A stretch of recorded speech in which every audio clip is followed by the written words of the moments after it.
श्री कृष्णाय नमः। जय गुरुदेव। वसुदेवसुतं देवं कंसचाणूरमर्दनं देवकी परमानन्दं कृष्णं वन्दे जगद्गुरुम्। अतसी पुष्पसङ्काशं हारनूपुरशोभितं रत्नकङ्कणकेयूरं कृष्णं वन्दे जगद्गुरुम्। उत्फुल्लपद्मपत्राक्षं नीलजीमूतसन्निभं यादवानां शिरोरत्नं कृष्णं वन्दे जगद्गुरुम्। मन्दायगन्धसंयुक्तं चारुहासं चतुर्भुजं बर्हिपिञ्छावचूडाङ्गं कृष्णं वन्दे जगद्गुरुम्। कुटिलालकसंयुक्तं पूर्णचन्द्रनिभाननं विलसत्कुण्डलधरं देवं कृष्णं वन्दे जगद्गुरुम्। गोपिकानां कुचद्वन्द्व कुङ्कुमाङ्कितवक्षसं श्रीनिकेतं महेश्वासं कृष्णं वन्दे जगद्गुरुम्। रुक्मिणीकेलिसंयुक्तं पीताम्बरसुशोभितम् अवाप्ततुलसीगन्धं कृष्णं वन्दे जगद्गुरुम्। श्रीवत्साङ्कं महोरस्कं वनमालाविराजितं शङ्खचक्रधरं देवं कृष्णं वन्दे जगद्गुरुम्। कृष्णाष्टकमिदं पुण्यं प्रातरुद्धाय यः पठेत् कोटिजन्मकृतं पापं स्मरणेन వినశ్యతి। జై గురుదేవ్ అండి. ఈరోజు మనం శ్రీమదాంధ్ర మహాభారతంలో ఆది పర్వంలో ప్రథమాశ్వాసంలో రెండవ భాగంలోకి వచ్చాము. ఇక నిన్నటి వరకు మనకు రాజరాజ నరేంద్రుడి యొక్క కృతిభర్త అయినటువంటి ఆయనకి యొక్క విశేషమైన గుణాలను గురించి మనకు నన్నయ్య గారు వివరించారు. ఇక ఈరోజు ముందుకు వెళ్తే, తన కుల బ్రాహ్మణునను రక్తున వైరళ జపహోమ తత్పరు విపుల శబ్ద శాసను సంహితాభ్యాసు బ్రహ్మాండాది నానా పురాణ విజ్ఞాన నిరతు భాతృనాపస్తంభ సూత్రు ముద్గల గోత్ర జాతు సద్వినుతావదాత చరితు లోకజ్ఞు సుభయ భాషా కావ్య రచనాభిశోభితు సత్ప్రతిభాభియోగ్యు నిత్య సత్యవచను మత్యమరాధిపాచార్యు సుజను నన్న పార్యుజూచి పరమధర్మ విదుడు వరచళుక్యాన్వయాభరణుడిట్టులనియే గరుణతోడా.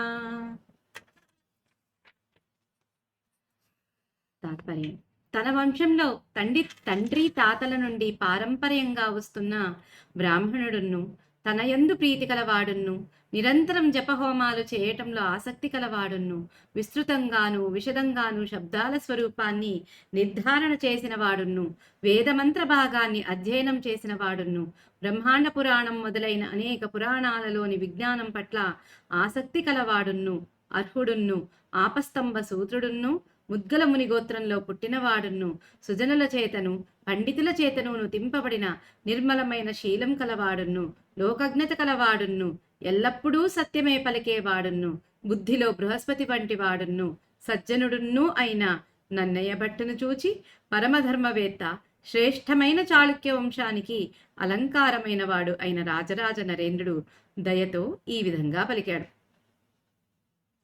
ఇక్కడ మనకు నన్నయ్య గారి యొక్క విశేషమైనటువంటి గుణాల గురించి తెలుపుతున్నారు. ఇక్కడ ఆయన వంశంలో తండ్రి తాతల నుంచి పారంపర్యంగా వస్తున్నటువంటి బ్రాహ్మణుడు ఎవరు?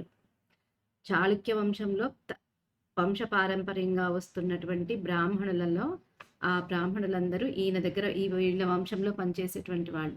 అలాంటి వంశపారంపర్యంగా వస్తున్నటువంటి బ్రాహ్మణుడైన వాడు, ఇక రాజరాజ నరేంద్రుడి యందు ప్రీతి కలిగిన వాడు, ఎప్పుడు కూడా జపాలు హోమాలు చేయటంలో ఆసక్తి కలవాడు, విస్తృతంగాను విశదంగాను శబ్దాల స్వరూపాన్ని నిర్ధారణ చేసినవాడు, వేద మంత్ర భాగ్యాన్ని అధ్యయనం చేసినవాడు, బ్రహ్మాండ పురాణం వంటి అనేక పురాణాలలోని విజ్ఞానం పట్ల ఆసక్తి కలవాడు, అర్హుడు, ఆపస్తంభ సూత్రుడు, ముద్గలముని గోత్రంలో పుట్టినవాడు, సుజనుల చేత పండితుల చేత స్తుతింపబడిన నిర్మలమైనటువంటి శీలం కలవాడు, లోకజ్ఞత కలవాడు, ఎప్పుడూ సత్యమే పలికేవాడు, బుద్ధిలో బృహస్పతి వంటివాడు, సజ్జనుడు అయినటువంటి నన్నయ్య భట్టును చూచి పరమధర్మవేత్త శ్రేష్టమైనటువంటి చాళుక్య వంశపు రాజు మన రాజరాజ నరేంద్రుడి దయతో ఈ విధంగా ఆయనతో పలికాడట. ఇక మనము పీఠికలో చదువుకున్నాం నన్నయ్య గారు ఎలాంటి తెలివి కలిగిన వాళ్ళు అంటే, బుద్ధిలో బృహస్పతి. ఎందుకంటే ఆయన చక్కగా మళ్ళీ ఇంకొకసారి ఈ పశ్చిమ చాళుక్యులు వీళ్ళ మీద యుద్ధం చేయకుండా ఉండడానికి సంధి నడిపినటువంటి వాడు ఆయన. అనవసరంగా ప్రాణాలు ఎవ్వరూ పోగొట్టుకోకూడదు, అనవసరంగా ఏ ద్వేషాలు ఉండకూడదని సంధిని నడిపి రాజ్యాన్ని చల్లగా అసలు పరిపాలింపచేసేటట్లు చేసిన దానిలో నన్నయ్య భట్టు గారి యొక్క ఏమంటారు కృషి ఎంతో ఉందన్నమాట. కాబట్టి ఈ తెలుగులో మన తెలుగులో అపర చాణక్యుడు ఎవరు అంటే నన్నయ్య గారు అని మనకు దీన్ని బట్టి అర్థమవుతుంది. ఇక విశేషం ఆంధ్ర మహాభారతంలో నన్నయ్యను గురించి ఏ కొంచెమైనా తెలిపే పద్యం ఇది ఒక్కటే. ఇందులో అతడి గుణగణాలు ప్రతిభా పాండిత్యాలు సంగ్రహంగా చెప్పబడ్డాయి. కులవిప్రుడంటే పురోహితుడని అర్థం ఉన్నది. కానీ నన్నయ్య ఒట్టి పురోహితుడు కాదు. చాళుక్యుల పంచమాత్యులలో కులబ్రాహ్మణుడు కూడా ఒకడు. నన్నయ్య అట్టి కులబ్రాహ్మణుడు. రాజరాజు నన్నయ్య భట్టు కొంచెం ఇంచమించుగా సమవయస్కులు, మిత్రులు అయి ఉంటారు. అనురక్త పదం వారికి ఒండరుల ఎడకల అనురాగాన్ని సూచిస్తున్నది. నన్నయ్య సంహితాభ్యాసుడు. సంహిత అంటే వేదములోని మంత్రభాగం. ఇచ్చట సామాన్యంగా వేదమంతా అధ్యయనం చేసిన వాడని చెప్పుకోవలను. సంహితాపదం ధర్మశాస్త్రాదులందు కూడా వర్తిస్తుంది. మనుధర్మశాస్త్రాన్ని మనుసంహిత అని కూడా అంటారు. అతడు నిత్య జప హోమాది వైదిక కర్మలందు ఆసక్తి కలవాడు. కవినామ గోత్రాది కథనం అవతారికలో ఒక ప్రధానాంగం. నన్నయ్యకు పూర్వం తెలుగు భాషకు విస్తృతి కానీ స్థిరమైన రూపం కానీ లేదు. అది ఒక్కొక్క ప్రాంతంలో ఒక్కొక్క విధంగా ఉండేది. విభక్తి ప్రత్యయాలు అన్నీ లేవు.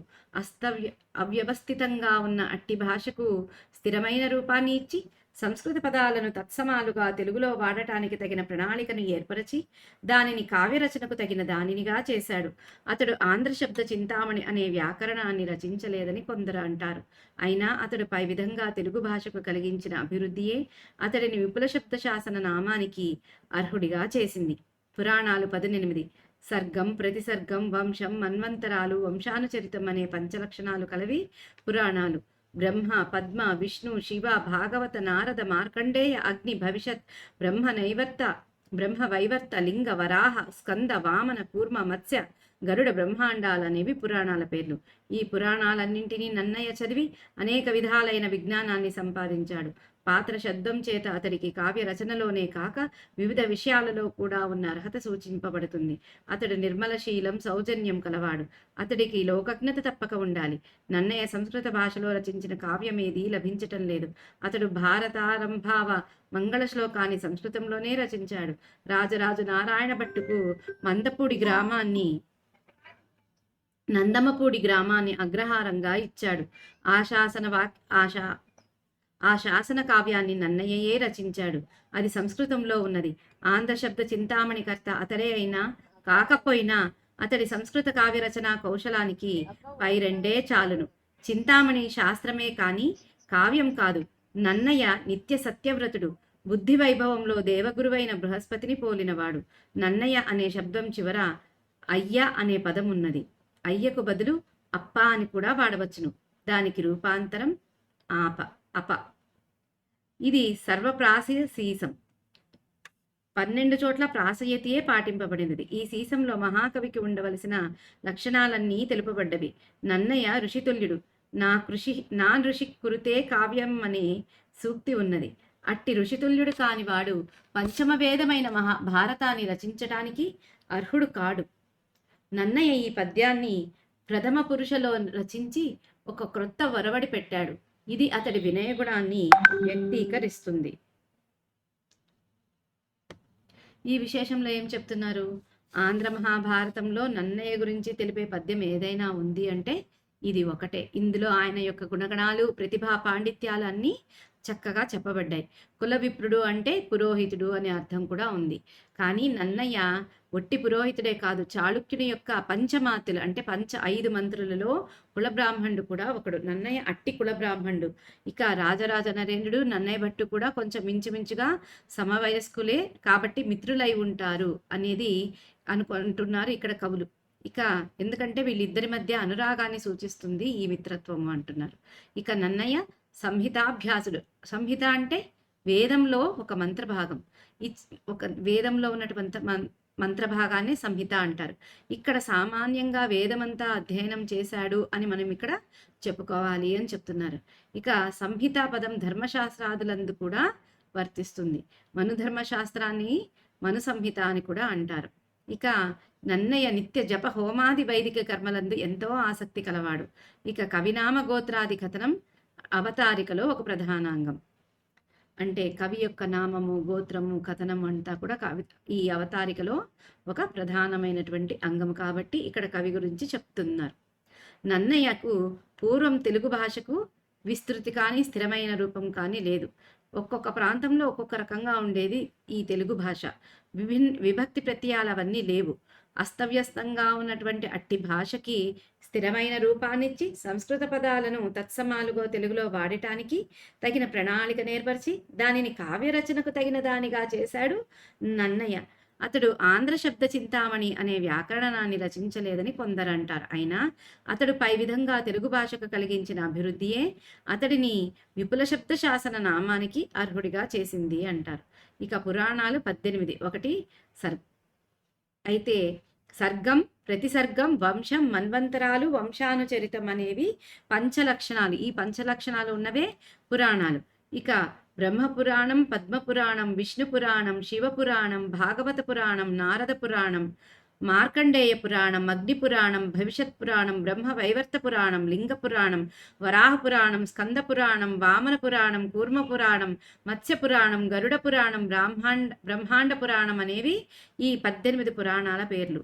ఈ పురాణాలన్నింటినీ కూడా ఈ నన్నయ్య గారు చదివి అనేక విధాలైనటువంటి విజ్ఞానాన్ని ఈయన సంపాదించాడు. పాత్ర శబ్దం చేత అతడికి కావ్య రచనలోనే కాక వివిధ విషయాల్లో కూడా ఉన్న అర్హత సూచింపబడుతుంది. ఆయన నిర్మలమైనటువంటి శీలము, సౌజన్యాన్ని కలిగినటువంటి వాడు. ఆయన లోకజ్ఞతను కలిగినటువంటి వాడు. నన్నయ్య సంస్కృత భాషలో రచించిన కావ్యం ప్రస్తుతానికి ఏమీ లభించటం లేదట. అతడు భారతారంభావ మంగళ శ్లోకాన్ని ఈ భారతారంభాన అంటే ఈ మహాభారతం ప్రారంభంలో మంగళ శ్లోకాన్ని ఈయన సంస్కృతంలోనే రచించాడు. ఇక రాజరాజు నారాయణ భట్టుకి నందమపూడి గ్రామాన్ని అగ్రహారంగా ఇచ్చాడు. అంటే నన్నయ్య గారికి నందమపూడి అనే గ్రామాన్ని అగ్రహారంగా ఇచ్చాడు. ఆ శాసన వాక్యాన్ని నన్నయ్యే రచించాడు. అది సంస్కృతంలో ఉంది. ఆంధ్ర శబ్ద చింతామణికర్త ఆయనే అయినా కాకపోయినా ఆయన యొక్క సంస్కృత కావ్య రచనా కౌశలానికి పై 2 చాలు అని చెప్తున్నారు. ఇక చింతామణి శాస్త్రమే కానీ కావ్యం కాదు. నన్నయ్య నిత్య సత్యవ్రతుడు. ఆయన బుద్ధి వైభవంలో దేవగురువు అయినటువంటి బృహస్పతిని పోలినటువంటి వాడు. నన్నయ్య అనే శబ్దం చివర అయ్య అనే పదం ఉన్నది. అయ్యకు బదులు అప్ప అని కూడా చేర్చవచ్చు. దానికి రూపాంతరం అప అంటే నన్నయ్య అని పిలవచ్చు, లేకపోతే నన్నప్ప అని కూడా పిలవచ్చు అని చెప్తున్నారు ఇక్కడ.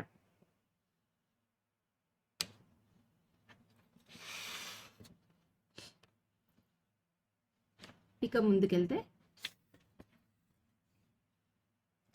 విమలమతిం పురాణములు వింటిననేకములర్థ ధర్మశాస్త్రముల తెరుంగెరింగితి నుదాత్తర సాన్విత కావ్య నాటక క్రమములు పెక్కు సూచితి జగత్పరిపూజ్యములైన ఈశ్వరాగమముల యందు నిల్పితి ప్రకాశముగా హృదయంబు భక్తితో.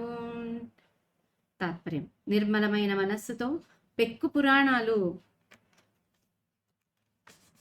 విన్నాను. అర్థశాస్త్రాల ధర్మశాస్త్రాల పద్ధతిని తెలుసుకున్నాను. ప్రౌఢాలు రసభరితాలు అయిన రఘువంశాది కావ్యాల యొక్కయు శాకుంతలాది నాటకాల యొక్కయు తీరులు అనేకం చవిచూచాను. లోకానికి మిక్కిలి పూజనీయాలైన శైవాగమ శాస్త్రాల యందు ప్రసిద్ధంగా చిత్తాన్ని భక్తితో స్థిరంగా ఉంచాను. ఇక్కడ మనకు రాజరాజ నరేంద్రులు నన్నయ్య గారితో అంటున్నారు ఏంటి? నిర్మల మనస్సుతో ఎన్నో పురాణాలు విన్నాను నన్నయ్య గారు. అర్థశాస్త్రాలు ధర్మశాస్త్రాల యొక్క పద్ధతులన్నీ తెలుసుకున్నానయ్యా. ప్రౌఢము రసభరితము అయినటువంటి రఘువంశాది కావ్యాలు, ఆ తర్వాత శాకుంతలమనే నాటకాల యొక్క తీరులన్నీ అనేకం చూశాను. లోకానికి మిక్కిలి పూజనీయమైనటువంటి శైవాగమ శాస్త్రాలందు ప్రసిద్ధంగా మనసును భక్తితో స్థిరంగా ఉంచాను అని ఈ పద్యంలో చెప్తున్నారు ఆయన. ఇక విశేషం: ఈ పద్యం రాజరాజు విజ్ఞాన వివేకాలను తెలుపుతున్నది. అతడు పౌరాణికులు చదివి వినిపిస్తూ ఉంటే పెక్కు పురాణాలు విన్నాడు. రాజుల అర్థధర్మ శాస్త్రాలను తప్పక చదవాలి. అర్థశాస్త్రం దేశ ఆర్థిక స్థితిగతులను పెంపొందించటానికి తోడ్పడేది. ధర్మశాస్త్రం ధర్మాలకు ఆచార వ్యవహారాలకు సంబంధించింది. రాజరాజుకు పూర్వం తెలుగులో కావ్యాలు కానీ నాటకాలు కానీ లేవు. అతడు తమిళ కన్నడ భాషలలోని కావ్యాలను సంస్కృతంలోని కావ్య నాటకాలు చదివి ఆనందించి ఉంటాడు. రాజరాజు శివభక్తుడు, అందుచేత శివ పూజా విధానాలను తెలిపే శాస్త్రాలను శ్రద్ధతో చదివి ఉంటాడు.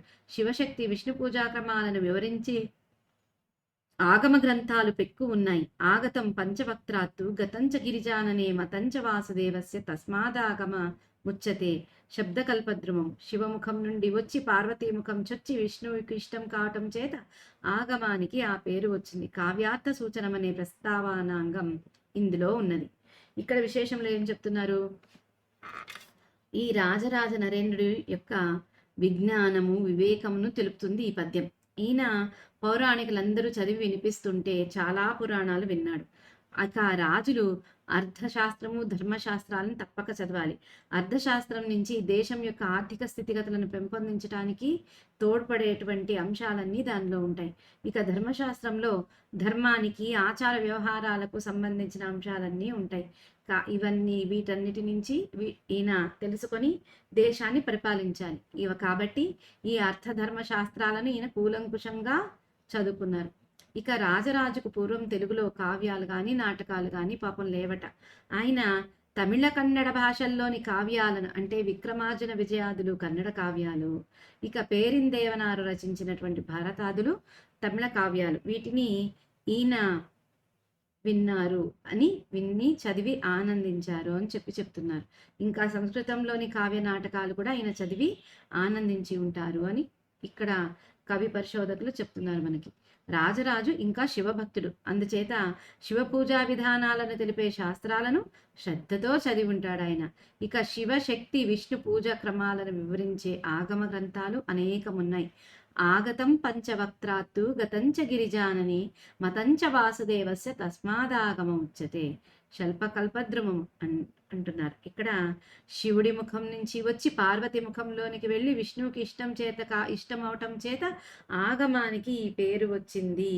కావ్యార్థ సూచనం అనే ప్రస్తావనాంగం ఇందులో ఉంది అని చెప్తున్నారు. ముందుకెళ్తే, అయినను నాకు ననవతరంబు, ఇది వచనం, అయినను నాకు ననవతరంబును శ్రీ మహాభారతంబునందలి అభిప్రాయంబు పెద్దయ్యుండు. తాత్పర్యం: శాస్త్ర కావ్య నాటకాగమదులను చదివినప్పటికీ నాకు శ్రీమద్ మహాభారతంలోని తాత్పర్యం తత్వమే వాటన్నిటికంటే గొప్పదిగా అనిపిస్తుంది. ఇక్కడ ఆ రాజరాజ నరేంద్రులు అంటున్నారు ఏమని? శాస్త్రాలు కావ్య నాటకాలు ఆగమాదులు అన్నీ చదివాను, అయినా సరే నాకు శ్రీమద్ మహాభారతంలో తాత్పర్యము తత్వమే అన్నిటికంటే గొప్పగా అనిపిస్తుంది అంటున్నారు. ఇక విశేషం: అయినను నా హృదయంబును ననవతరంబును శ్రీ మహాభారతంబునందలి అభిప్రాయంబు విననభిలాష పెద్దయ్యుండు అని కొన్ని వ్రతులలో కనబడుతున్నది. అంటే నేను అర్థధర్మ శాస్త్రాలను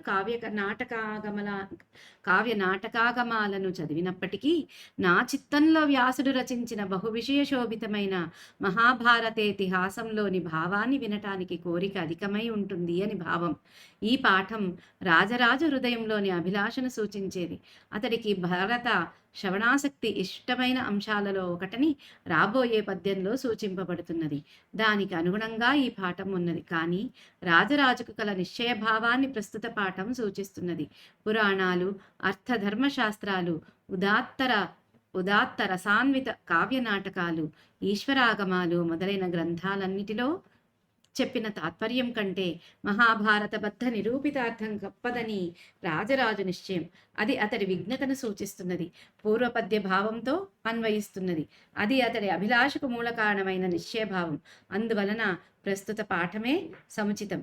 ఇందువలన రూపం యతి స్థానంలో కనబడుతుంది. కాబట్టి అందుల అనే రూపం నన్నయ్య ఇక్కడ వాడి ఉంటాడు అని చెప్తున్నారు.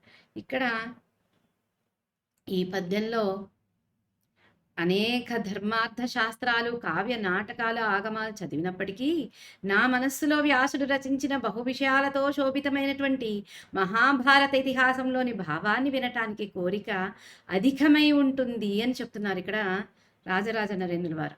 ఈ రాజరాజు యొక్క ఈ వచనం ఆయన యొక్క హృదయంలో అభిలాషను సూచిస్తుంది. ఆయనకి భారత శ్రవణాశక్తి ఇష్టమైన అంశాలలో ఒకటని మనకు రాబోయే పద్యంలో కూడా సూచింపబడుతుంది. దానికి అనుగుణంగానే ఈ వచనం ఉంది అంటున్నారు. అలాగే రాజరాజుకు కలిగినటువంటి నిశ్చయభావాన్ని ఈ వచనం మనకు సూచిస్తుంది. ఇక ముందుకెళ్తే 12 ఇవి ఏనున్ సతతంబునా ఎడగరంబిష్టంబులయ్యుండు బాయవు భూదేవకులాభితర్పణ మహీయ ప్రీతియున్ భారత శ్రవణాశక్తియు భారతశవణాసక్తియు పదాబ్జ ధ్యాన పూజా మహోత్సవమున్ సంతత దానశీలతయు శశ్వత్ సాధు సాంగత్యమున్. ఇంకొకసారి అండి. ఇవి ఏనున్ సతతంబునా ఎడగరంబిష్టంబులయ్యుండు వాయవు భూదేవకులాభితర్పణ మహీయ ప్రీతియున్ భారత శ్రవణాసక్తియు పదాబ్జ ధ్యాన పూజా మహోత్సవమున్ సంతత దానశీలతయు శశ్వత్ సాధు సాంగత్యమున్.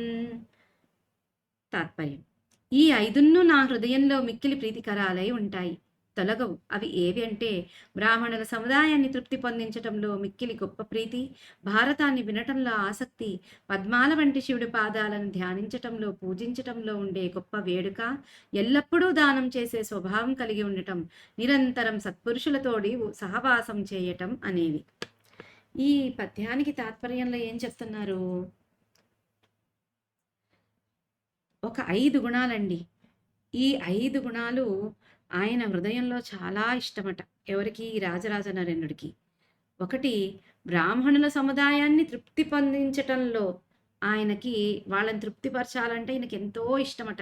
2, భారతాన్ని వినడం అంటే ఇష్టమట.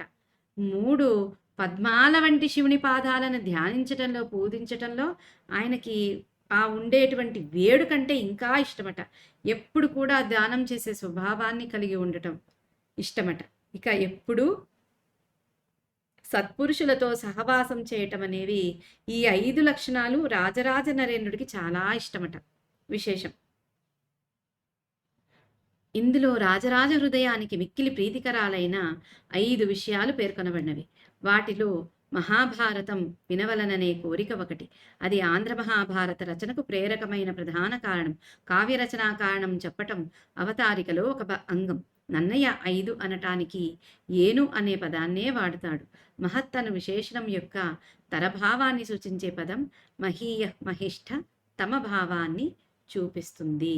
ఇక్కడ విశేషంలో రాజరాజ హృదయానికి ప్రీతి కలిగించే 5 విషయాలు చెప్పారు. ఆ తర్వాత వాటిలో మహాభారతం వినాలనే కోరిక ఒకటి. ఇక ఇది మా ఆంధ్ర మహాభారత రచనకు ప్రేరకమైనటువంటి ప్రధాన కారణం. ఇక కావ్య రచనా కారణం చెప్పడం అనేది అవతారికలో ఒక అంగం అన్నమాట, ఇదొక భాగం.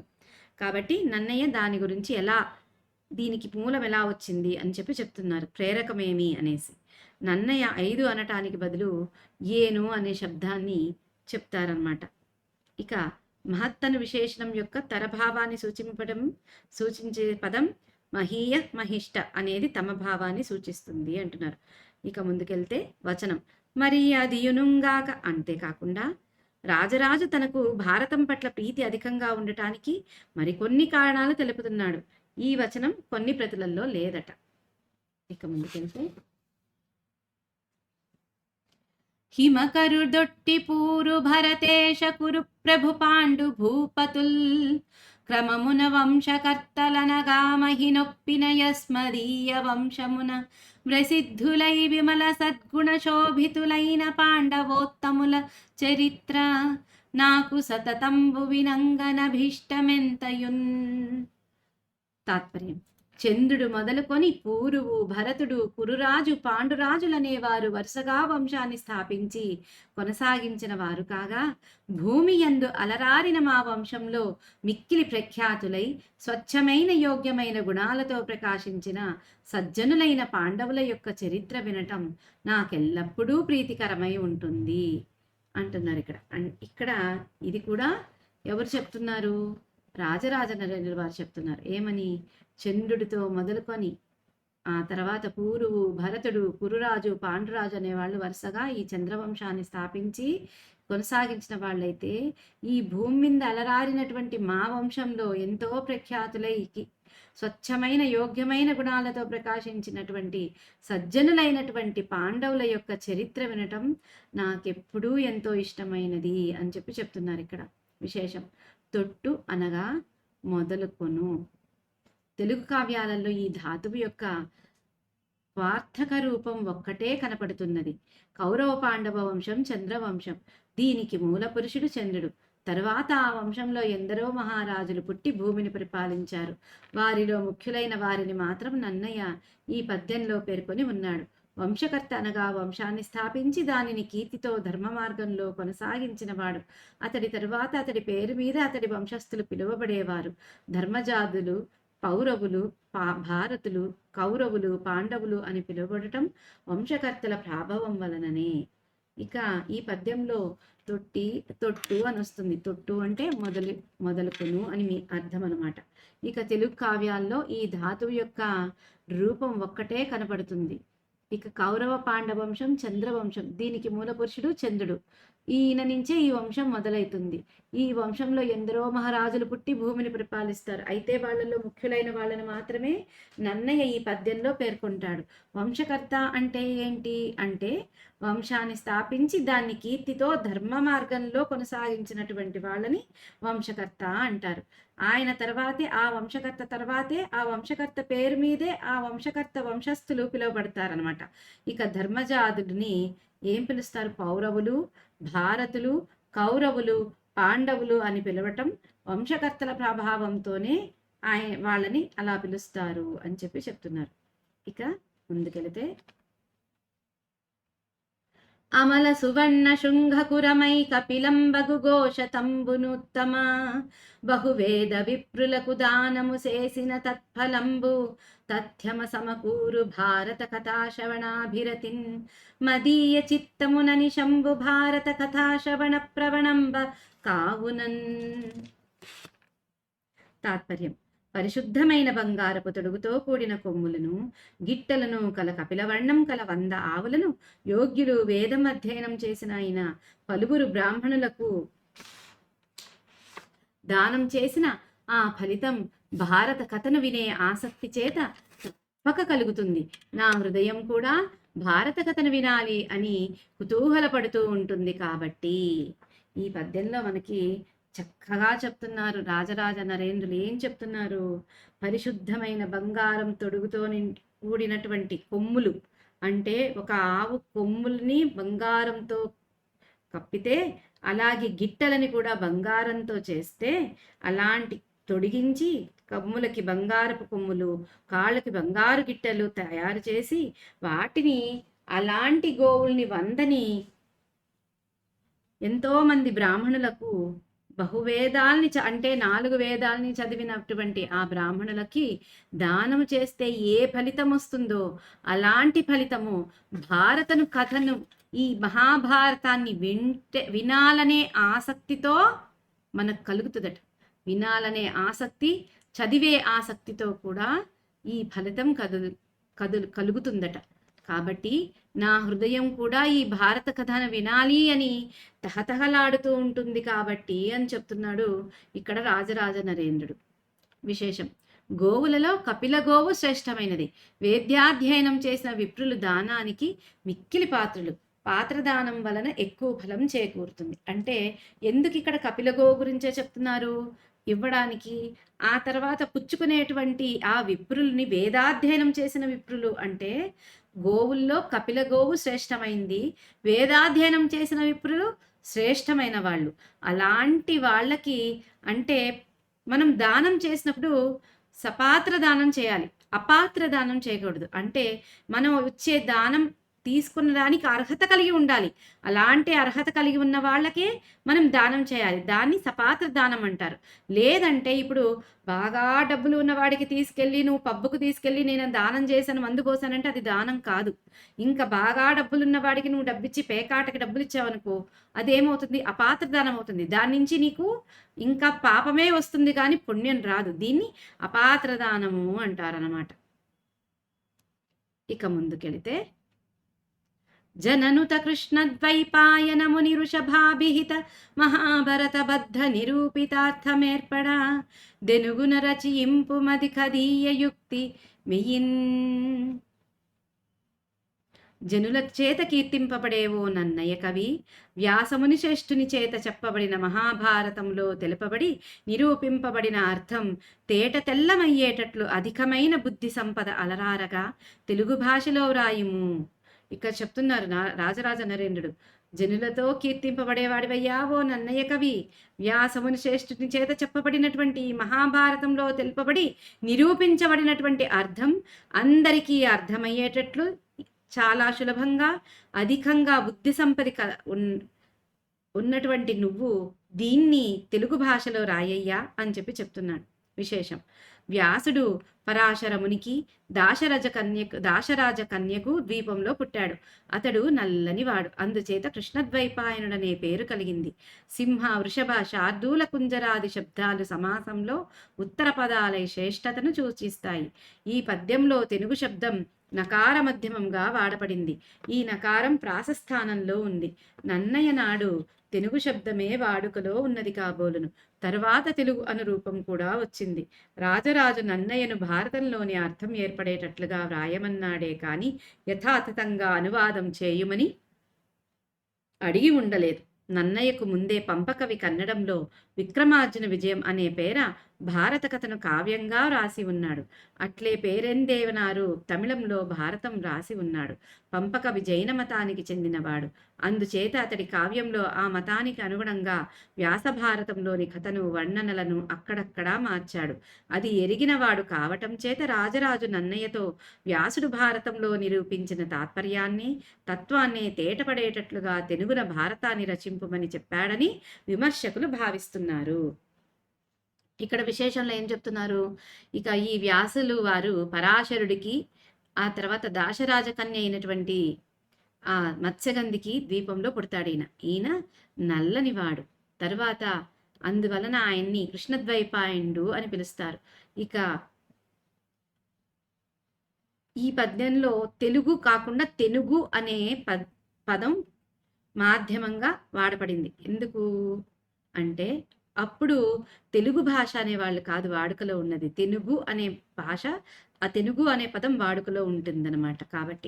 కాబట్టి రాజరాజ నన్నయ్యను భారతంలో అర్థం ఏర్పడేటట్లుగా రాయమన్నాడే కానీ యథాతథంగా అనువాదం చెయ్యి అని చెప్పలేదనమాట. నన్నయ్యకు ముందే పంపకవి అనే ఆయన కన్నడంలో విక్రమార్జున విజయం అనే పేరుతో మహాభారతాన్ని కావ్యంగా రాసున్నాడు. అలాగే పెరిందేవనారు అనే ఆయన తమిళంలో భారతాన్ని రాస్తాడు. ఈ పంపకవి జైన మతానికి చెందినవాడు. అందుచేత ఆయన కావ్యంలో ఆ మతానికి అనుగుణంగా వ్యాస భారతంలోని కథను, వర్ణనలను అక్కడక్కడా మార్చాడు. అది తెలిసినవాడు కావటం చేత రాజరాజు నన్నయ్యతో వ్యాసుడు భారతంలో రచించినటువంటి తాత్పర్యాన్నే చక్కగా అర్థమయ్యేటట్లుగా తెలుగున భారతాన్ని రచించు అని చెప్పాడని విమర్శకులు భావిస్తున్నారు. ఇక్కడ ముందుకెళ్తే, బహుభాషల బహువిధముల బహుజనముల వలన వినుచు భారత బద్ధ స్పృహులగు వారికి నెప్పుడు బహుయాగంబుల ఫలంబు పరమార్థమిలన్. అనేక భాషలలో అనేక ప్రక్రియలలో పలువురు జనుల వలన భారత కథను వింటూ అందులో అధికమైన ఆసక్తిని పెంచుకున్న వారికి అనేక యజ్ఞాలు చేయటం వలన కలిగే ఫలం గొప్ప ప్రయోజనంగా సమకూరుతుంది.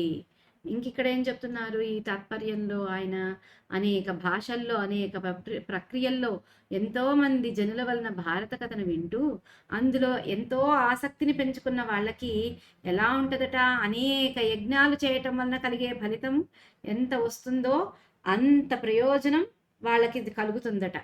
విశేషం పరమార్థము మరియు అగున్ అనేది పాఠాంతరం, అంటే తప్పక కలుగుతుంది అని దీని అర్థమట. వచనం, అని యానతిచ్చిన విని ఎక్క విరుండిట్లనియే. తాత్పర్యం, అని రాజరాజు ఆజ్ఞాపించగా విని కవిశ్రేష్ఠుడైన నన్నయ్య క్రింది విధంగా పలికాడు.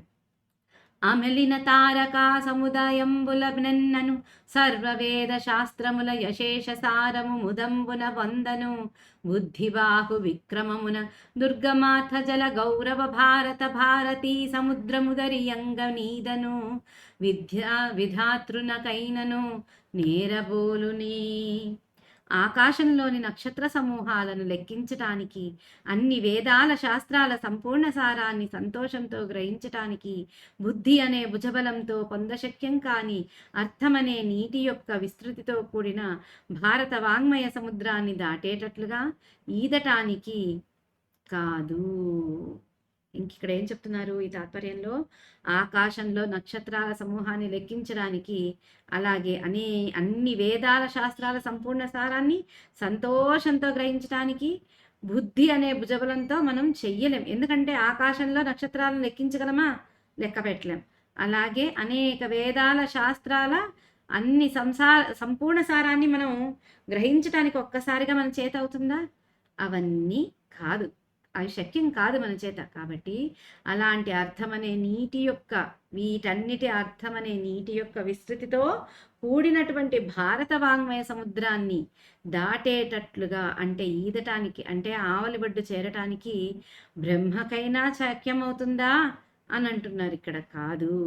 ఎందుకంటే మహాభారతము ఎంతో వేదాల సారం ఉంటుంది అనేసి చెప్తున్నారు.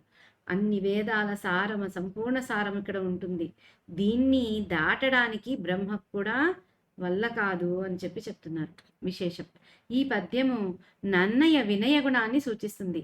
అతడు మహాపండితుడైనప్పటికీ పంచమ వేదమైన భారతాన్ని తెలుగులో రాయటం తనకు అసాధ్యమని చెప్పుతున్నాడు. ఇందులో అతడు పేర్కొన్న విషయాలన్నీ అసాధ్యాలైనవి, మరియు ఆ రోజుల్లో తెలుగు భాష ఇంకనూ అభివృద్ధి చెంది ఉండలేదు. అటువంటి భాషలో మహాభారతం వంటి గొప్ప గ్రంథాన్ని రచించటం అతడి భావం. అలంకారం, రూపకం, అవతారికలో పఠితులకు ఆసక్తి కలిగేటట్లు కావ్య మహత్వాన్ని కీర్తించటం ఉన్ముఖీకరణంలోని భాగం. నన్నయ్య దానిని నిపుణంగా, అలంకార సుందరంగా, అక్షరరమ్యంగా నిర్వహించాడు. ఈ పద్యంలో కవి ప్రౌఢోక్తి చేత సిద్ధమైన అలంకారం వలన కలిగే వస్తుధ్వని ఉన్నది. భారతీ సముద్రాన్ని తరించటం బ్రహ్మకు కూడా సాధ్యం కాదనటంలో భారత రచన ఎంత దుష్కరమైనదో రూపకాలంకారం వలన ప్రతీయమానమవుతున్నది. అమలిన తారకా సముదయంబులన్ ఎన్నను అన్నప్పుడు సముదాయార్థక శబ్దం మీద ఉన్న బహువచన ప్రత్యయం చుక్కలను గుంపులుగా లెక్క పెట్టడం కూడా సాధ్యం కాని పని అని ధ్వనింపచేస్తున్నది. అంతేకాక ఇందులో ప్రకృతం భారతీ సముద్రాన్ని దర్యంగా నీదటం, తారకా సముదాయాలని ఎన్నటం, సర్వవేద శాస్త్రముల అశేష సారాన్ని పొందటం అనేవి అపకృతాలు. ఈ ప్రకృతాపకృతాలకు విధాతృనకైనను నేరబోలనేనే అనే దానితో ధర్మైక్యం చెప్పబడింది. అది దీపాలంకార లక్షణం. ఇది వాచ్యం. నన్నయ్యకు వలనే బ్రహ్మకు కూడా సాధ్యం కాదనే అర్థం స్ఫురించటం చేత ఉపమానం ప్రతీయమానం అవుతుంది. ఉపమాలంకారంలో ఉపమేయం కంటే ఉపమానం ఉదాత్తంగా ఉండాలి. దీపకంలో ఆ లక్షణం లేదు కాబట్టి తారకాగణవ నాదుల కంటే భారత సముద్రం ఈదటమే గొప్పగా చెప్పబడే దీపకాలంకారమే మిక్కిలి చమత్కారవంతంగా ఉంటుంది. వ్యంగ్యమయ్యే ఉపమాలంకారం గుణీభూతం కావటం ఇక్కడ విశేషం. దీని వలననే మహాభారత రచనలోని దుష్కరత్వం ఔచితీశోభితంగా ప్రతీయమానమయ్యేటట్లు వస్తుధ్వని పద్యంలో రమణీయంగా నిర్వహింపబడింది. ఈ పద్యంలో నన్నయ్య యొక్క వినయ గుణాన్ని సూచిస్తున్నారు. ఇక్కడ ఆయన మహాపండితుడైనా కూడా పంచమ వేదమైనటువంటి మహాభారతాన్ని తెలుగులో రాయటం నాకు అసాధ్యమయ్యా, నాకంత ఈజీ కాదని చెప్తున్నాడు. ఎందుకంటే ఆయన చెప్పింది అసాధ్యమైన విషయాలే కాబట్టి. ఇంకా ఆ రోజుల్లో తెలుగు భాష పూర్తిగా వృద్ధి చెందలేదు. అలాంటి భాషలో మహాభారతం కంటే గొప్ప గ్రంథాన్ని రాయడం అనేది అసాధ్యము అని ఆయన భావన అనమాట. అవతారికలో పాఠకులకు ఆసక్తి కలిగేటట్లు కావ్యమహత్యాన్ని కీర్తించడం ఉన్ముఖీకరణంలో ఒక భాగం. నన్నయ్య దాన్ని ఎంతో నిపుణంగా, సుందరంగా, అక్షరరమ్యంగా నిర్వహించాడు. ఈ పద్యంలో కవి ప్రౌఢోక్తి చేత సిద్ధమైన అలంకారం వలన కలిగే వస్తుధ్వని ఉంది. ఇక భారతీ సముద్రాన్ని తరించటం బ్రహ్మకు కూడా సాధ్యం కాదు అనటంతో భారత రచన ఎంత కష్టమో ఇక్కడ ప్రతీయమవుతుంది మనకి. ఇక చుక్కలను గుంపులుగా లెక్క పెట్టడం కూడా సాధ్యం కాని పని కూడా అని కూడా మనకి ఇక్కడ ధ్వనింపచేస్తుంది ఈ పద్యం. ఇక ముందుకెళితే, అయినను దేవా నీ అనుమతంబున విద్వజ్జనంబులయనుగ్రహంబునంజేసి నానేచ్చు విధంబున నిక్కావ్యంబు రచించదనని. తాత్పర్యం: ప్రభువైన రాజరాజా, భారతాన్ని రచించటం అసాధ్యమే అయినా నీ సమ్మతి చేతను, పండిత జనుల దయచేతను నాకు తెలిసిన విధంగా యథాశక్తిగా ఈ మహాభారత కావ్యాన్ని రచిస్తాను అని పలికి. ఇక నన్నయ్య గారు చెప్తున్నాడు, ప్రభు రాజరాజ నరేంద్ర, భారతాన్ని రచించటం అసాధ్యమయ్యా, కానీ నీ ఆజ్ఞ వలన, పండిత జనుల యొక్క దయ వలన నేను నాకు తెలిసిన విధంగా నా యథాశక్తితో ఈ మహాభారత కావ్యాన్ని రచిస్తాను అని పలుకుతాడనమాట. విశేషం: ఈ వచనం కూడా నన్నయ్య యొక్క వినయగుణాన్ని సూచిస్తుంది. రాజరాజు రచించుమని ఆనతివ్వటం చేత, పండిత జనులు దయతో తోడ్పడటం చేత యథాశక్తిగా భారత కావ్యాన్ని రచించగలనని నన్నయ్య చెబుతున్నాడు. సంస్కృత భారతం ఇతిహాసం. నన్నయ్య దానిని రసాలంకారపూరితమైన కావ్యంగా రూపొందించదలచాడని కావ్యశబ్ద ప్రయోగం వలన తెలుస్తున్నది. రచించదనని తొడంగి అని పాఠాంతరం. తొడంగి అంటే పూని. కావ్యావతరణాన్ని అంటే కవి రచించటానికి పూనుకోవటం, కావ్య స్వభావాన్ని సూచించటం అవతారికాంగం. ఇక్కడ ఏం చెప్తున్నారు? ఈ వచనంలో నన్నయ్య యొక్క వినయగుణం కనిపిస్తుంది. ఇక రాజరాజు రచించమని చెప్పడంగానే, ఆజ్ఞ ఇవ్వంగానే పండితులు కూడా ఆయన ఎంతో దయతో తోడ్పడుతున్నారు కాబట్టి యథాశక్తితో భారత కావ్యాన్ని రచించగలను అని నన్నయ్య ఇక్కడ చెప్తున్నాడు. సంస్కృత భారతం అనేది ఇతిహాసం. నన్నయ్య దాన్ని ఏం చేస్తున్నాడు? రసాలంకారపూరితమైన కావ్యంగా రూపొందించదలిచాడు అనేసి మనకి ఇక్కడ కావ్యశబ్ద ప్రయోగంతో మనకు తెలుస్తుంది. ముందుకెళ్తే, హరిహరా జగజాననార్కషడాస్య మాతృ సరస్వతీ గిరిసుతాదిక దేవతా తతి కిన్నమస్కృతి శేసి దుర్భరతపో విభవాదికున్ గురుబద్య విద్యకునాద్యునంబురుహ గర్భరిభుం వ్రచేతసు పుత్రు భక్తిదలంచుచున్. ఇంకొకసారండి. హరిహరా జగజాననార్కషడాస్య మాతృ సరస్వతీ గిరిసుతాదిక దేవతా తతి కిన్ నమస్కృతి శేసి దుర్భరత తపో విభవాధికున్ గురుబద్య విద్యకునాద్యునంబురుహ గర్భనిభుం వ్రపచేత పుతృభక్తిదలంచుచున్. తాత్పర్యం: విష్ణువు, శివుడు, బ్రహ్మ, వినాయకుడు, సూర్యుడు, కుమారస్వామి, తల్లి అయిన లక్ష్మి, సరస్వతి, పార్వతి మొదలైన దేవతల సమూహానికి నమస్కారం చేసి అధికమైన తపస్సంపద చేత గొప్పవాడును, అజ్ఞానాన్ని తొలగించే ఆచార్యుడును, పద్యరచనా సంప్రదాయాన్ని ప్రవర్తింపచేయటంలో ఆదికవ్యును, బ్రహ్మతో సమానుడును అయిన ప్రచేతసుడి కుమారుడైన వాల్మీకిని భక్తితో స్మరిస్తూ. ఇక్కడ ఈయన ఆరంభంలో ఏం చెప్తున్నారు?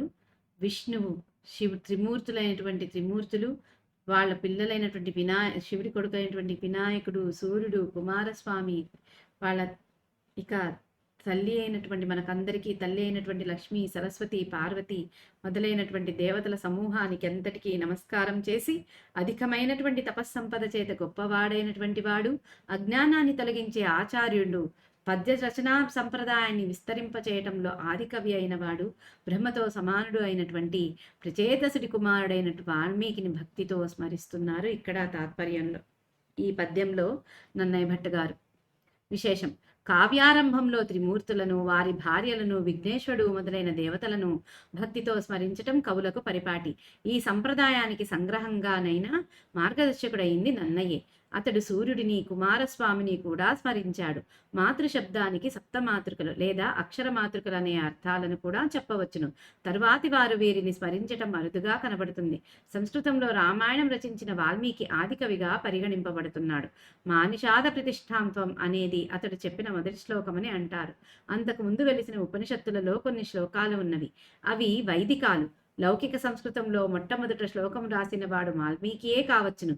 ప్రచేతసుడు ఒక ఋషి. ప్రచేతసుడంటే వరుణుడు అనే అర్థం కూడా ఉన్నది. గురుపద్య విద్యకు ఆద్యున్ అనే పాఠాంతరం ఉన్నది. గొప్పదైన పద్య రచనా సంప్రదాయానికి మొదటివాడని దీనికి అర్థం. ఇదే ఉచిత పాఠమని తోస్తున్నది. గురుపద్య విద్యకు ఆద్యుడు అనే విశేషణం వాల్మీకి ఎంతకు వర్తిస్తుందో నన్నయ్యకు కూడా అంతే వర్తిస్తుంది. వాల్మీకి సంస్కృతంలోనూ, నన్నయ్య తెలుగులోనూ గురుపద్య విద్యకు ఆద్యులైన ఆది కవులు. వాల్మీకి మహాకవి అంశ నన్నయ్యలో ఉన్నదని ఈ విశేషణం ధ్వనింపచేస్తుంది. మధుమయ ఫణితీనాం మార్గదర్శి మహర్షి అనే భోజుడి ప్రశంస వాల్మీకితో పాటు నన్నయ్యకు కూడా సార్థకంగా వర్తిస్తుంది. ఇష్టదేవతాస్తుతి, పూర్వక విస్తుతి అనబడే అవతారికాంగాలను నన్నయ్య ఈ పద్యంలో నిర్వహించాడు. తరల వృత్తానికి ప్రతిపాదంలోను నభ, రస, జజగ అనే గణాలు ఉంటాయి. 12వ అక్షరం వ్యతిస్థానం. ఇందులోని మొదటి 2 లఘువులను ఒక గురువుగా మారిస్తే మత్త కోకిల అవుతుంది. విశేష వృత్తాలలో ఈ రెండింటినే నన్నయ్య ఎక్కువ సంఖ్యలో వాడాడు. ఇక్కడ ఈ విశేషంలో ఏం చెబుతున్నారు? కావ్యారంభంలో అంటే కావ్యం ఆరంభంలో త్రిమూర్తులను, వాళ్ళ భార్యలను, విఘ్నేశ్వరుణ్ణి మొదలైన దేవతలనంతా భక్తితో స్మరించడం కవులకు ఆనవాయితీ. అయితే ఈ సాంప్రదాయానికి సంగ్రహంగానైనా మార్గదర్శకుడయింది ఎవరు అంటే తెలుగులో మొదటి కావ్యం మన నన్నయ్య గారే. కాబట్టి మార్గదర్శకుడైంది నన్నయ్యే. ఆయన సూర్యుణ్ణి, కుమారస్వామిని కూడా స్మరించాడు. ఇక మాతృశబ్దానికి సప్తమాతృకలు లేదా అక్షరమాతృకలు అనే అర్థాలు కూడా మనం చెప్పవచ్చు. తర్వాతి వాళ్ళు వీరిని స్మరించడం చాలా అరుదుగా కనిపిస్తుంది. సంస్కృతంలో రామాయణాన్ని రచించిన వాల్మీకిని ఆదికవిగా పరిగణిస్తారు. మానిషాద ప్రతిష్టాంత్వం అనేది ఆయన చెప్పిన మొదటి శ్లోకం అంటారు. అంతకుముందు వెలిసిన ఉపనిషత్తుల్లో కొన్ని శ్లోకాలు కూడా ఉన్నాయి. అవి వైదికాలు. లౌకిక సంస్కృతంలో మొట్టమొదటి శ్లోకం రాసిన వాడు వాల్మీకియే. ప్రచేతసుడు ఒక ఋషి. ప్రచేతసుడు అంటే వరుణుడు అనే అర్థం కూడా ఉంది.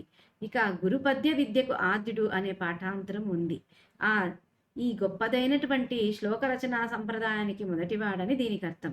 ఇదే ఉచిత పాఠము అని కూడా చెప్తున్నారు.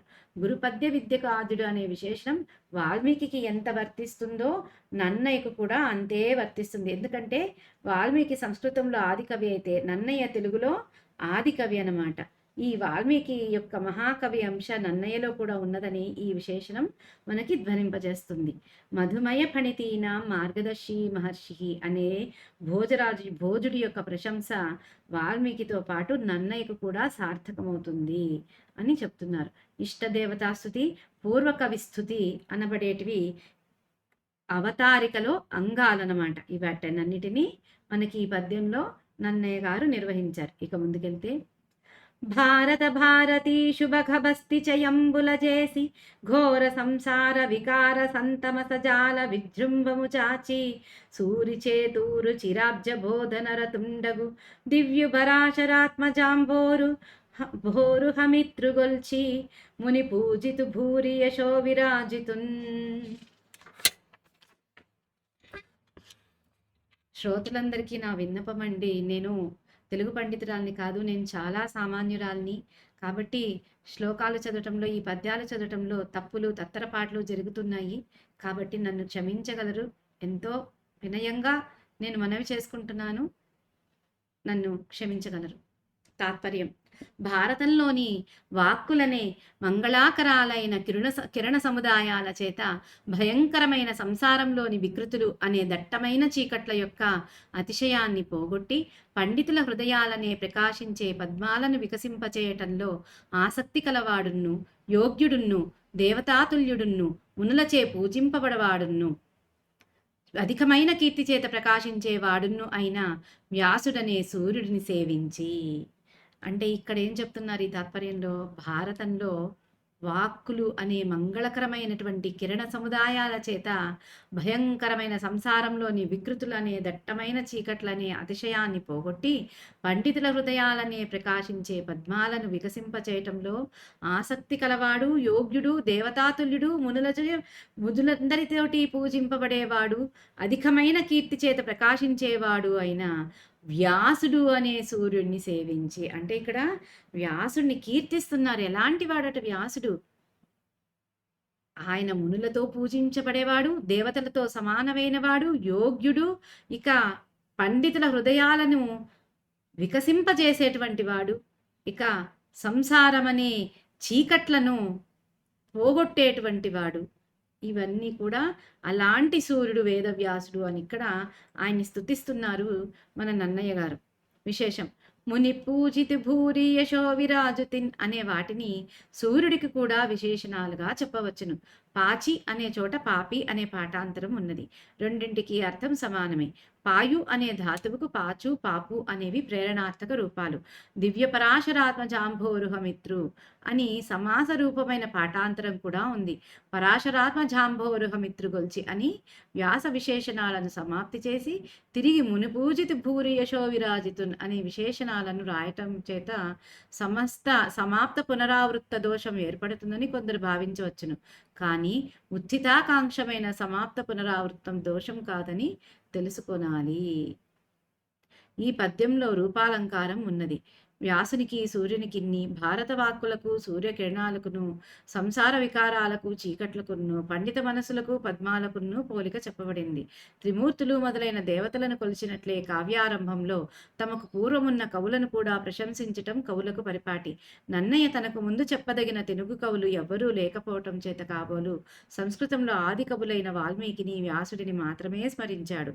సంస్కృత కవులలో కూడా వాల్మీకి వ్యాసులని ఎన్నుకోవటంలో ఒక ప్రత్యేకత ఉన్నది. నన్నయ్య తనలో వాల్మీకిలోని కవిత్వాంశ, వ్యాసునిలోని జ్ఞానాంశ కలవని, అందువలననే తాను మహాభారతాన్ని కావ్యేతిహాసంగా దిద్ది తీరుస్తున్నట్లు సూచిస్తున్నాడు. అంతేకాక ఇక ఏం చెప్తున్నారు ఇక్కడ ఈ విశేషంలో? వ్యాసుడిని సూర్యుడితో పోలుస్తున్నారు. భారత వాక్కులను సూర్యకిరణాలతో, సంసార వికారాలను చీకట్లతో, పండిత మనసులను పద్మాలతో పోలుస్తూ పోలికగా చెప్పారు. ఇక త్రిమూర్తులు మొదలైన దేవతలను కొలిచినట్లే కావ్యారంభంలో అంతకు ముందు పూర్వం ఉన్న కవులను కూడా ప్రశంసించటం కవులకు ఆనవాయితీ. నన్నయ్య తనకు ముందు తెలుగులో కవులు ఎవ్వరూ లేకపోవటం చేత అనుకుంటా సంస్కృతంలో ఆది కవులైనటువంటి వాల్మీకిని, వ్యాసుని మాత్రమే ఆయన స్మరించాడు. ఇక ఎందుకు ఇలా ఎన్నుకోవటంలో కూడా ఒక ప్రత్యేకత ఉంది. నన్నయ్య తనలో వాల్మీకిలోని కవిత్వాంశను, వ్యాసుడిలో జ్ఞానాంశను కలిగి ఉన్నాడు కలవని మనకు, అందువలననే ఆయన మహాభారతాన్ని కావ్య ఇతిహాసంగా తీరుస్తున్నట్లుగా మనకిక్కడ సూచిస్తున్నాడు అని చెప్తున్నారు ఇక్కడ. ఈ రోజుకి మహాభారతం స్వస్తి. నారాయణీయం. అలాగే లక్ష్మి గారు. భువనే ముకోదరే నను భూయోపి తథా విధాననః అనయా స్ఫుటమీక్షితో భవాన్ అనవస్థాం జగతాం బత తనోత్. చాలా బాగా చదివారు లక్ష్మి గారు. ప్రభు, ఈ విధముగా యశోదాదేవికి నీ ముఖమందు సమస్త జగత్తు కనిపించినది. అట్లే ఆ జగత్తునందున్న నీవు నోరు తెరుచుకొని పిలుచుచున్నట్లును స్పష్టముగా కనిపించితివి. ఈ విధముగా నీ నోటిలో బ్రహ్మాండములు, ఆ బ్రహ్మాండముల యందు నోరు తెరుచుకొని ఉన్న నీవు ఇట్లు అంతులేని విషయములను నీ ముఖమును చూపితివి. ఇక్కడ ఏం చెబుతున్నారు నానబట్ట తీరివారు? స్వామి, ఈ రకంగా యశోదాదేవికి నీ ముఖంలో సమస్త జగత్తు కనిపించిందయ్యా.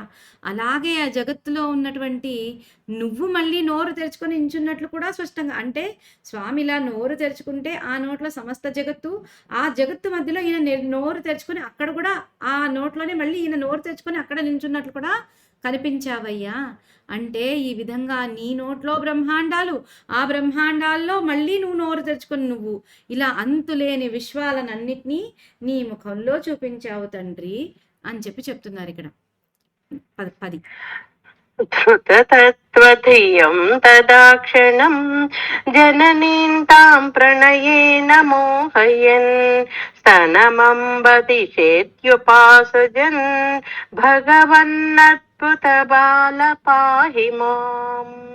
శ్రీహరయే నమః. టుగెదర్ అనుకుంటండి. ఓకే, కాదు, 47, 48, 46 శ్రీకృష్ణాయనమ చెప్పాలి. ఓం శ్రీకృష్ణాయ నమః. నారాయణ కాదండి. ఓం శ్రీకృష్ణాయ పరబ్రహ్మణే నమః. నారాయణ అఖిల గురు భగవన్ నమస్తే. ఇక్కడ ఏం చెప్తున్నారు నానబట్ట తిరువారు? భగవంతుడా, యశోదాదేవికి అప్పుడు ఒక్క క్షణము నీవు సాక్షాత్తు పరమాత్మవను జ్ఞానము కలిగినది, కానీ అది క్షణికమే. వెంటనే ఆ దేవిని నీ ముద్దు ముచ్చట్లచే మోహన పరవశురాలను చేయిచు, అమ్మా నాకు ఆకలి ఎగుచున్నది పాలిమ్మమని ఆమె ఒడిలో చేరితివి. అట్టి అద్భుత బాలుడా, నన్ను రోగముల నుండి దయతో రక్షింపుము. ఇక్కడ చెప్తున్నారు భట్ట తిరువరు. ఏంటి స్వామి, యశోదాదేవికి ఇదంతా ఒక క్షణం, నువ్వు సాక్షాత్తు ఇవంతా చూశాక ఆ ఒక్క క్షణంలో ఆమెకి ఏమనిపించింది? సాక్షాత్తు నువ్వు పరమాత్మవు అనే జ్ఞానం కలిగింది. కానీ అది కూడా ఆ క్షణం మాత్రమే. వెంటనే ఆమెను నువ్వు నీ ముద్దు ముచ్చట్లతో మోహంలో పరవశురాలను చేసేస్తూ, అమ్మా నాకు ఆకలి అవుతుందమ్మా పాలివ్వా అని ఆమె ఒళ్ళో చేరిపోయావు. అట్లాంటి అద్భుత బాలుడివయ్యా నువ్వు స్వామి.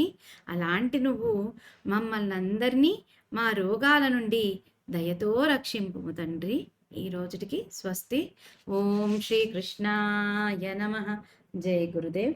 యదక్షర పదభ్రష్టం మాత్రాహీనం తు యద్భవేత్ తత్సర్వం క్షమ్యతాం దేవ నారాయణ నమోస్తుతే. విసర్గబిందు మాత్రాణి పదపాదాక్షరాణి చ న్యూనాని చాతిరిక్తాని క్షమస్వ పురుషోత్తమ. అన్యథా శరణం నాస్తి త్వమేవ శరణం మమ. తస్మాత్ కారుణ్య భావేన రక్ష రక్ష జనార్దన. లోకా సమస్తా సుఖినో భవంతు. లోకా సమస్తా సుఖినో భవంతు. లోకా సమస్తా సుఖినో భవంతు. ఓం శాంతి శాంతి శాంతి. సర్వం శ్రీ శ్రీ సద్గురు చరణారవిందార్పణమస్తు. జై గురుదేవ్.